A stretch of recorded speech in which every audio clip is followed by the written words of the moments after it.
115년 만에 무더위라고 우리 모든 사람들이 거의 비명을 지르면서 무더위를 견뎠습니다.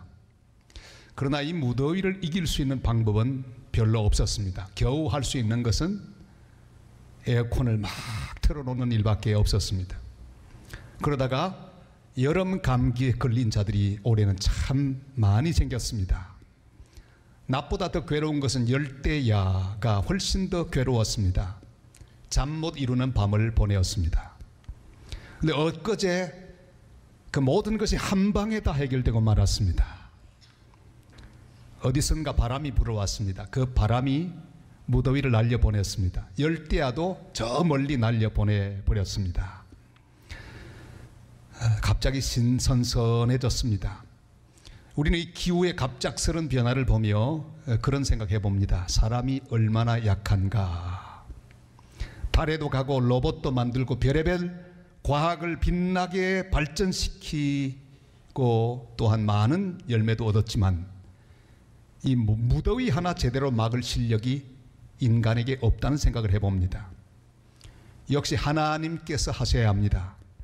하나님께서 바람을 불게 하셔야 더위가 갑니다. 우리 주님 인간을 지었을 때부터 그랬습니다. 진흙으로 인간의 모습을 빚으셨습니다. 아무것도 아닌 진흙 가지고 우리를 만드셨습니다. 우리는 움직이지도 못하고 생각하지도 못했습니다. 그런데 바람이 불어왔습니다. 하나님의 생기, 히브리어로 루아흐, 꼭 바람 부는 소리 같죠. 하나님의 생기가 진흙 속에 들어갔습니다. 그랬더니 사람이 생명이 되었습니다. 움직이고 생각하고 사랑하며 일하고 예배하는 자가 되었습니다. 우리는 어떤 순간에도 착각하지 말아야 합니다. 우리는 진흙입니다. 어떻게 빚어져도 질그릇입니다. 조금 빛이 더 나는 것처럼 보여도 질그릇, 굉장히 크게 보여도 질그릇, 별의별 색깔로 채색되어도 질그릇. 우리 모두는 질그릇입니다. 아무것도 아닙니다.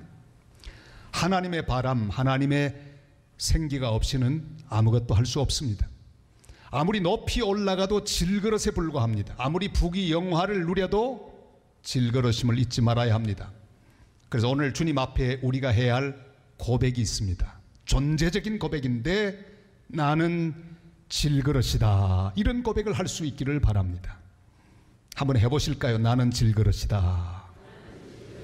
우리 7절 말씀을 다 같이 읽겠습니다. 우리가 이 보배를 질그릇에 가졌으니 이는 심히 큰 능력은 하나님께 있고 우리에게 있지 아니함을 알게 하려 함이라. 아멘. 능력은 하나님에게 있습니다. 내 것이 아닙니다. 하나님께 속한 것입니다. 우리는 그저 질그릇에 불과합니다. 하나님이 주시지 않으면 아무것도 할 수 없는 존재입니다. 예수님이 예루살렘 성에 입성하실 때 나귀를 타고 가셨습니다. 그 옆에 제자들도 있었습니다. 사람들이 예수님을 향해 환호성을 보내었습니다. 자기 옷을 펴서 깔았습니다. 종려나무 가지를 베어서 흔들며 호산나, 주의 이름으로 오시는 이여, 가장 높은 곳에서 호산나, 찬송과 영광을 그렇게 보내었습니다. 그러나 나귀를 보고 지른 것이 아닙니다. 제자들을 보고 지른 것이 아닙니다. 나귀 위에 타고 계신 예수님을 보고 환호성을 질렀습니다. 찬송은 주님의 것입니다. 우리는 나귀 같은 존재일 뿐입니다. 질그릇일 뿐입니다. 주님 함께 하지 않으면 쉽게 깨어집니다. 그리고 낡아집니다.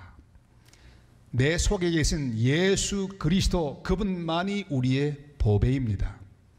예수님 안에 있는 하나님의 영광을 아는 빛이 나의 보배라, 그렇게 말씀하고 계십니다. 우리 6절 말씀을 다 같이 읽겠습니다.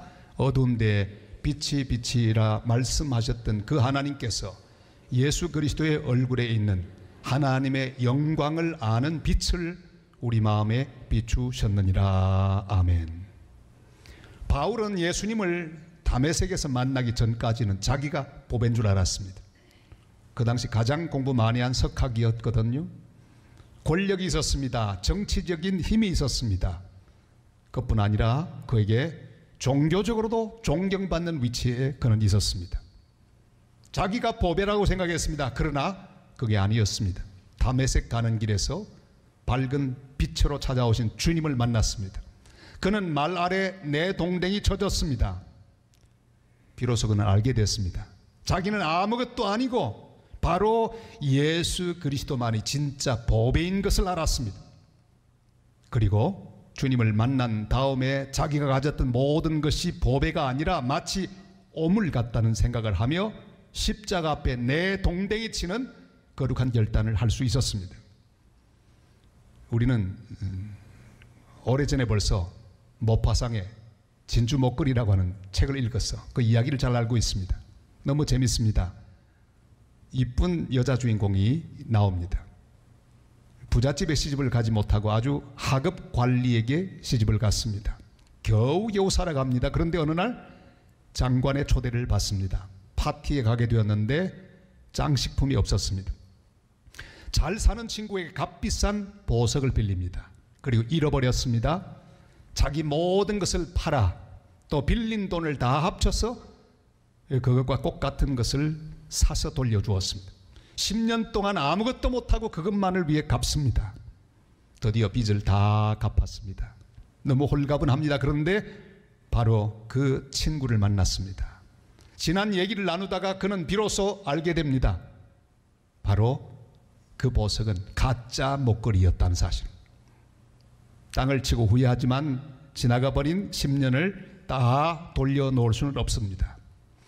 여러분, 가짜 보석, 그 가짜 보석을 위해 일생을 허비할 수도 있는 인생인 것을 기억해야 합니다. 빛난다고 다 황금은 아닙니다. 가짜 보석에 속지 마시기를 바랍니다. 사람들이 진짜로 생각하는 그 많은 빛나는 보석들, 사실상 가짜입니다. 주님의 아름다움, 예수 그리스도 그분만이 우리의 참 보배입니다. 보석은 예수 그리스도입니다. 그 주님의 아름다움이 보배입니다. 주님의 빛이 진짜 보석입니다. 그의 은혜가, 그의 긍휼하심이, 인자하심이 우리를 향한 아름다운 보석입니다. 그의 거룩한 사랑이 우리 인생의 보석입니다. 그의 구원이 우리의 보석입니다. 그 외 모든 것은 다 가짜입니다. 우리는 바로 그 예수님을 내 마음 속에, 내 인생 속에 모시고 사는 은혜 사람이 되었습니다. 그의 빛을 보고 사는 자가 되었습니다. 그러나 아무리 큰 은혜를 받고 큰 능력을 가지고 큰 봉사를 한다고 해도 나는 질그릇에 불과하다는 사실을 기억하게 되시기를 바랍니다. 날마다 하나님 앞에서 내가 질그릇임을 깨닫고 보배이신 예수 그리스도에게만 집중하고 예수님만 자랑하고 살아가는 복된 주님의 사람들이 다 되시기를 주님의 이름으로 축원합니다. 질그릇 같은 우리에게 놀라운 일이 벌어졌습니다. 어느 날 보배이신 주님이 우리를 찾아오셨습니다. 그 순간 우리의 마음은 빛으로 가득 차 빛나게 되었습니다. 놀라운 영광입니다. 놀랍고 놀라운 날이었네. 영원히 못 잊은 날. 그날 빛 가운데 있는 우리 가운데, 우리 빛을 사모한 우리 가운데 어둠 속에 있던 우리를 주님이 찾아오셨습니다. 그리고 우리를 비추어 주셨습니다. 우리는 소망의 사람이 되었습니다. 오늘도 우리가 빛으로 가득 차서 우리의 구원과 영광이 주님에게 있음을 알고 함께 모여 예배하는 자가 되었습니다. 그러나 영광만 있는 것이 아닙니다. 주님 때문에 고난도 함께 당하게 되었습니다. 이것이 바로 질그릇의 영광과 고난입니다. 우리 8절로 10절까지 말씀을 같이 읽겠습니다. 우리가 사방으로 우겨쌈을 당하여도 쌓이지 아니하며 답답한 일을 당하여도 낙심하지 아니하며 박해를 받아도 버림받지 아니하며 거꾸러뜨림을 당하여도 망하지 아니하고 우리가 항상 예수의 죽음을 몸에 짊어짐은 예수의 생명이 또한 우리 몸에 나타나게 하려 함이라. 아멘. 질그릇 같은 우리 속에 보배 같은 예수님이 오신 이유가 있습니다.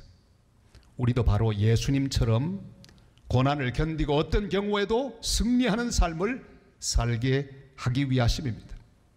예수님 우리를 구원하기 위해 십자가를 지셨습니다. 고통을 견디셨습니다. 우리 대신 고난을 겪으셨습니다. 그리고 우리를 하나님 앞으로 인도하셨습니다. 우리는 그 주님과 함께 이 모든 것을 이기며 살아가야 합니다. 그 주님과 함께 우리는 모든 고난과 시련을 이길 수 있어야 합니다. 주님과 함께 사방으로 우겨쌈을 당하여도 낙심하지 말아야 합니다. 주도 욕을 당했으니 나도 욕을 당하리 고백하면서 이길 수 있기를 바랍니다. 답답한 일을 당하여도 십자가에 달린 주님을 바라보면서 낙심하지 말아야 합니다. 어떤 박해와 거꾸러뜨림을 당하여도 십자가를 견디신 주님을 생각하며 견디는 성도들이 되시기를 바랍니다. 항상 예수님을 기억하고 고난을 견뎌야 합니다. 예수님의 죽음을 짊어지라고 말씀하셨습니다. 그러면 예수님의 생명이 우리 가운데 넘쳐나게 될 것입니다. 11절이 말씀하지요. 다 같이요. 우리 살아있는 자가 항상 예수를 위하여 죽음에 넘겨짐은 예수의 생명이 또한 우리 죽을 육체에 나타나게 하려 함이라. 아멘. 사람들이 좋아하는 음악에 대해서 별로 상식이 없는 사람도 지고이네르 바이젠 또 사계, 비발디의 사계 같은 음악들은 다 들어봤습니다. 그 누가 연주했을까요? 뭐 다른 사람이 한 것도 있지만 대부분은 유택의 바이올린 주자인 아이작 펄만이 연주한 것이 대부분입니다. 저분이에요. 4살 때 저분은 소아마비를 앓았습니다. 보조기 없이는 움직일 수도 없습니다. 모든 연주에 바로 보조기를 차고 서서 연주하는 것만 해도 대단히 어려운 그런 핸디캡을 가지고 있습니다. 어느 날 이런 모든 과정을 거쳐서 드디어 연주를 합니다. 연주를 하는데 갑자기 줄 하나가 툭 하고 끊어졌습니다. 청중을 웅성거리기 시작합니다. 그런데 폴만은 그 상태 그대로 연주를 계속합니다. 이 선은 끊어졌지만 나머지 줄 3개를 가지고 계속 연주를 합니다. 그 어느 때보다도 가장 아름다운 연주를 마쳤을 때 청중들은 우레와 같은 박수를 보내었습니다. 사랑하는 여러분, 우리 삶에도 예기치 않게 인생의 줄이 끊어질 때가 있습니다. 내가 믿던 관계 줄이 끊어지고 건강의 줄이 끊어집니다. 내가 바라던 모든 줄이 끊어질 때가 있습니다. 하필 그 줄이 툭 하고 가장 중요한 순간에 끊어지는 경험을 우리가 할 때가 있습니다. 포기해야 할 상황이 다가올 수 있습니다. 그러나 보배를 간직한 질그릇은 절대로 포기하지 않습니다. 끊어지는 것은 질그릇의 운명입니다. 끊어질 수 있습니다. 갑자기 잘못될 수 있습니다. 그러나 보배를 가진 성도는 절대로 포기하지 않습니다. 주님과 함께 극복하고 주님과 함께 다시 일어납니다. 주님이 고난 받으시는 그곳에서 나도 주님과 함께 고난을 받아야 합니다. 내가 사망 고통 잘 이기면 생명의 역사를 이룰 것입니다. 어떤 상황, 어떤 어려운 경우에도 보배 되신 예수님과 함께 견디고 이기고 승리하는 복된 성도들이 되시기를 바랍니다. 예수 잘 믿어도 별의별 문제가 다 생길 수 있습니다. 정국인이라고 하는 어떤 한 성도는요, 예수 잘 믿었는데 암에 걸렸습니다. 여러분, 암에 걸린 사람 보고 다 문제가 있다고 말하지 마세요. 질그릇은요, 갑자기 뭐가 생기는 거예요. 1년이 됐습니다. 근데 어느 날 시상이 떠올라서 이런 시를 썼습니다. 1년 뒤에 그 시집도 발간했죠. 제목은 암에게 고함. 이렇습니다. 어느 틈에 내 안에 들어와 터 잡더니 이제는 적반하장 나더러 꼼짝 말라네. 너끈하던 산행도 기엄기엄 오르게 만드는 내 놈의 횡포는 과연 대단하구나. 네가 달게 먹는 것은 내 안에 두려움, 네가 역해 뱉는 것은 내 안에 감사. 너에게 말한다. 나는 여전히 감사하며 행복하다고. 내 안에서 자라고 있는 네가 이쁠 리 없건만은 미워하는 마음이 나에게 오히려 독이라. 분한 마음 삼키며 잠시 너를 허하노라. 다만 순하게 깊은 잠 자다가 자고 난 흔적마저도 속히 치워 떠나거라. 얼마나 멋진 고백입니까? 그리스도인은 그래야 합니다. 어떤 경우에도 그 모든 상황 앞에 자신을 던지지 말아야 합니다.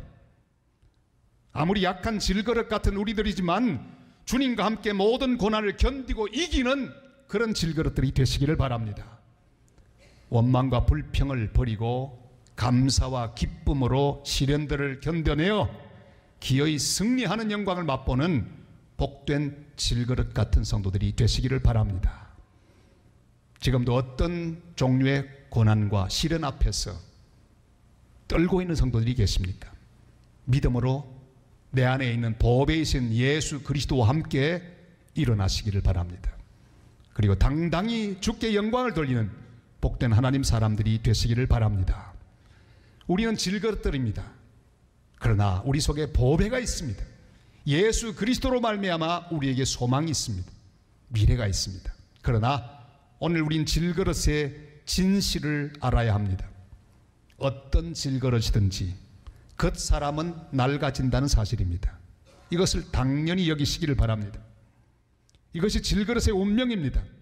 그러나 속사람은 우리 속에 있는 보배이신 그리스도로 인해 점점 새로워지고 영광스러워지고 빛납니다. 겉사람은 낡아지나 속사람은 새롭도다. 이것이 우리의 고백입니다. 한번 고백하실까요? 겉사람은 낡아지나 속사람은 새롭도다. 16절 말씀을 다 같이 읽겠습니다. 그러므로 우리가 낙심하지 아니하노니 우리의 겉사람은 낡아지나 우리의 속사람은 날로 새로워지도다. 아멘. 젊고 패기 있고 힘이 있을 때, 잘 나갈 때는 오해할 수 있습니다. 그 모든 것이 자기 힘인 줄로 압니다. 사실은 높은 자리에 있을 때 그 자리는 자기가 아니거든요. 자기인 줄 알아요. 건강할 때 그게 자기라고 생각합니다. 여러분, 그래서 많은 것을 가지고 있을 때는 착각합니다. 그 모든 것이 자기인 줄 알아요. 그러나 그게 아닙니다. 인생의 모든 행복과 기쁨과 보람이 내 겉사람에게 있고 질그릇에 있다고 착각하는 사람들이 많이 있습니다. 그러나 겉사람과는 상관이 없습니다. 가진 것과는 상관없습니다. 보배에 달려 있습니다. 그 보배를 발견한 내 속사람에게 달려 있습니다. 속사람이 바라보는 하나님을 향한 믿음에 달려 있습니다. 그러므로 나이가 더 들어갈수록 하나님의 사람은 더 빛나야 합니다. 건강은 사라지고 가진 것이 사라져도 내 속에 있는 보배가 확실하다면 빛나게 되어 있습니다. 세상에 사람들이 다 자랑하는 그 모든 것은 보배가 아닙니다. 그건 겉사람에 불과합니다. 그러나 우리의 속사람, 그리스도를 모시고 사는 내 속사람, 그 속사람은 날마다 강건해지고 새로워집니다. 새 박사로 유명한 윤무부 박사, 여러분 저분의 얼굴 많이 보셨죠? 저분은 대한민국 제1의 새 박사입니다. 새를 연구했는데 새에 관한 박사 중에 박사입니다. 유명해졌습니다. 돈도 많이 벌었습니다. 책도 많이 냈습니다. 얼마나 열정이 대단했는 거 아니에요. 하루 종일 또 밤늦게까지 밤을 꼴딱 새가면서 새를 추적하고 연구합니다. 사진을 찍습니다. 보통 일이 아니죠. 많은 업적을 이루었습니다. 그런데 어느 날 갑자기 뇌경색이 찾아왔습니다. 온몸에 마비가 왔습니다. 말도 하지 못합니다. 눈밖에 움직이지 못해요. 자, 그런데 이 윤 박사 병원에 누워서 걱정이 하나 생겼습니다. 자기 비자금, 자기만 아는 비자금, 이걸 자식들에게 알려줘야 되는데, 자기 아내에게 알려줘야 되는데 알려줄 방법이 없습니다. 왜요? 움직이지도 못하고 말 못하니까. 눈으로 이야기하는 거예요. 아무리 말해도 부인이 다 알아듣지를 못합니다. 근데 아들이 이걸 알아들었어요. 뭐라고 썼는가 하면 bird, 새, 그리고 149. 눈으로 그걸 그림을 자꾸 그리니까 드디어 몇 시간 만에 알아챘습니다.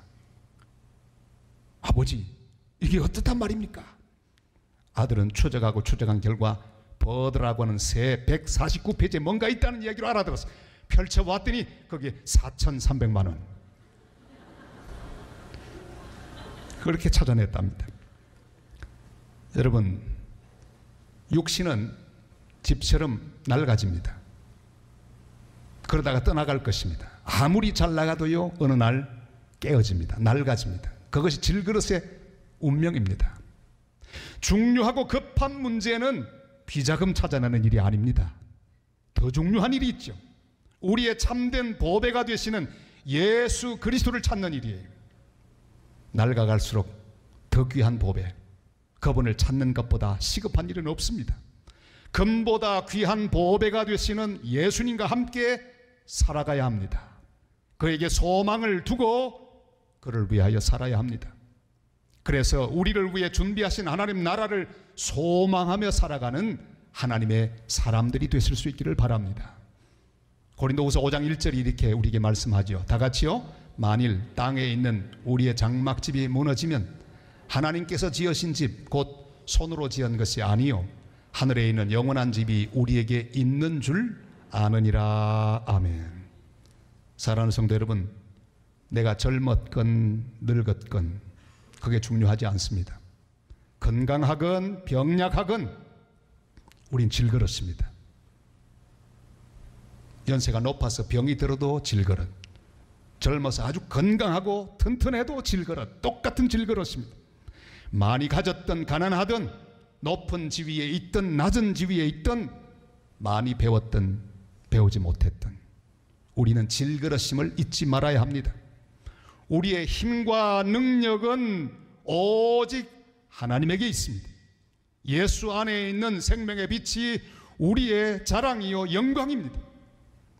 우리 속에 있는 예수님만이 우리의 보배입니다. 주님과 함께 모든 종류의 고난과 시련을 극복하고 이기는 하나님 사람들이 되시기를 바랍니다. 우리의 겉사람은 낡아지게 될 것입니다. 육신의 장막집 무너지게 될 것입니다. 그러나 낡아지고 무너지기 전에 더욱 주님이 원하는 일을 해드릴 수 있기를 바랍니다. 더욱 보배이신 예수 그리스도에게 집중하는 하나님 사람들이 되시기를 바랍니다. 우리의 힘써야 할 거룩한 목표가 있습니다. 내 인격 속에, 내 얼굴 가운데 예수 그리스도의 빛이 빛나게 하는 것, 이것이 우리의 목표입니다.